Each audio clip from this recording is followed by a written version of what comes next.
ये पैगाम है भारत के हर कंटेंट क्रिएटर के नाम। जय भीम बड़ा सीधा हंसी, जय भीम। जय Bhim app available on the play store and Apple app store now.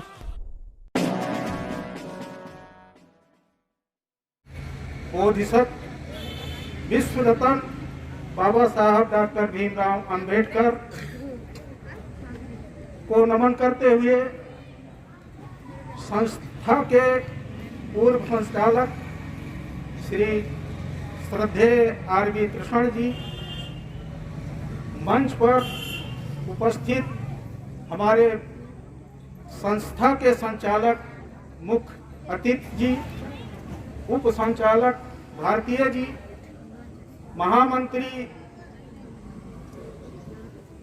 विकल जी, वरिष्ठ उपाध्यक्ष शिवकांत बौद्ध जी, हमारे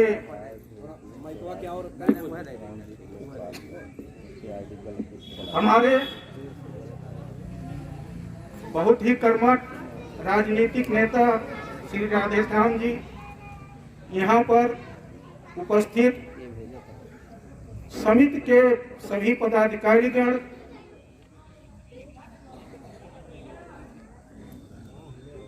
यहाँ पर आए हुए सभी दूर दूर से धमबंद बच्चे बहनों, आज सौभाग्य की बात है आप लोग यहाँ पर उपस्थित होकर के बाबा साहब का परिनिर्वाण दिवस मना रहे हैं। बाबा साहब का जन्म 14 अप्रैल 1891 में हुआ और परिनिर्वाण 6 दिसंबर 1956 को हुआ। 65 वर्ष की उम्र में ही वो हमारा समाज, हमारे देश को छोड़ के चले गए, लेकिन सभी चीज कहने के लिए सब कुछ आपको देकर गए हैं, कुछ बाकी नहीं है। जाते जाते भगवान बुद्ध और उनका धर्म जो है किताब लिख के चले गए। उसके बाद उन्होंने अंतिम सांस लिया। वो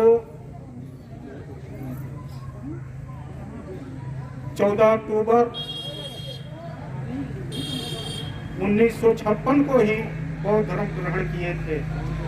नागपुर में कहते हैं कि 5 लाख अनुयायी से ज्यादा थे। आकलन है 5 लाख से 10 लाख मनुष्य थे। आज के डेट में नागपुर में जो है धम्म विजय दशमी के दिन बहुत तादाद में कई लाखों की संख्या में लोग पहुंचते हैं। अभी 5 अक्टूबर को समिति के ही कोषाध्यक्ष हमारे वरिष्ठ उपाध्यक्ष जी गए थे और शायद धर्म सेनापति भी थे। उन्होंने वहाँ का माहौल देखा, बहुत ही प्रसन्न हुए और यहाँ बता रहे थे कि लाखों के संख्या में महिलाएं पुरुष वहाँ पर उपस्थित थे। बहुत ज्यादा बाबा साहब के बारे में नहीं कहेंगे। ये कहेंगे कि जो ये सब आप देख रहे हैं, ये आप लोगों का देन है। हमारे पूर्व संचालक जी इस बस्ती जिले में प्रथम अगुवाई किए और आज इस दुनिया में नहीं हैं, और उन्हीं के सहयोगी हमारे संस्था के सभी पदाधिकारी, सभी सदस्यगण हैं जो अपने काम में लगे हुए हैं। ऐसी बात नहीं है।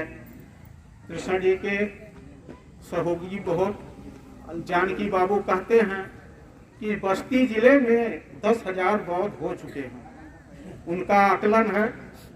तो धीरे धीरे हमारा समाज जागरूक होगा, हम उसे जागृत करेंगे। सभी से मिलेंगे, सभी को बताएंगे, मीटिंग करेंगे। ये जो कार्यक्रम हो रहा है इसमें ज़्यादा से ज़्यादा लोगों को बुला करके जब आप उनको बताएंगे तो निश्चित है दिनों दिन प्रभाव होता जा रहा है। देखिए 1:30 बजे तक यहाँ पर बहुत कम लोग थे, लेकिन बहुत दूर दूर से लोग आए हुए हैं। और एक बात हम और कहेंगे, ये आपका बुद्ध विहार समिति के पैसे से, आप लोगों के पैसे से इतना बनाया गया है, इतना बन गया है और काम बाकी है। इस काम को करने के लिए आप सहयोग करिए जिससे इसका काम पूर्ण हो सके। हमें इस समिति को बहुत काम करना है। ये बुद्ध विहार हरैया के बाद इसका निर्माण तबलसिया का किया गया है। इसके बाद भी कई बुद्ध विहार बनाना है। बुद्ध विहार क्यों बनता है, क्यों बनाया जाता है, यही देन है। बुद्ध विहार है तभी तो आप यहाँ हैं, तभी आप बैठे हैं, सभी लोगों अच्छे अच्छे वक्ता की बात सुन रहे हैं। यही जगह न होता तो हमको जगह न मिलता मनाने के लिए। तो अपने ही जगह में, अपने ही स्थान पर हम कुछ कर सकते हैं। ये बौद्ध विहार से बहुत ही फायदा है, बहुत ही लाभ है, जिसकी प्रेरणा से आप आगे बढ़ सकते हैं, समाज को सुधार कर सकते हैं। बाबा साहब का यही सपना था कि हमारा भी समाज पढ़े लिखे, धर्म को अपनाए और आगे बढ़े और भारत में या विश्व में सहभागिता करे और सभी संपन्न रहें। वो हम लोगों की दुर्दशा को देख करके बहुत ही चिंतित रहते थे। इसीलिए उन्होंने भगवान बन के एक तरह के भगवान गौतम बुद्ध के बाद बाबा साहब आपके देश में आए, जन्म लिए, जो हम लोगों का कल्याण किए और इसी कल्याण के बदौलत हम लोग आगे बढ़ रहे हैं। और सभी लोग एकजुट होकर के धार्मिक बने। धार्मिक से ही आपका सुधार हर चीज हो सकता है। हम एक बात और कहेंगे, ये बच्चे जो हैं, बच्चियां, ये देखिए सब आई हैं, इससे हमारा समाज और आगे बढ़ेगा। यदि स्कूल की छुट्टी नहीं है तो हम आने के लिए प्रेरित नहीं करेंगे, लेकिन अक्सर हमारा जो ये कार्यक्रम है छुट्टी के दिन मनाया जाता है, इसलिए आप सहभाग करें और आगे बढ़ें।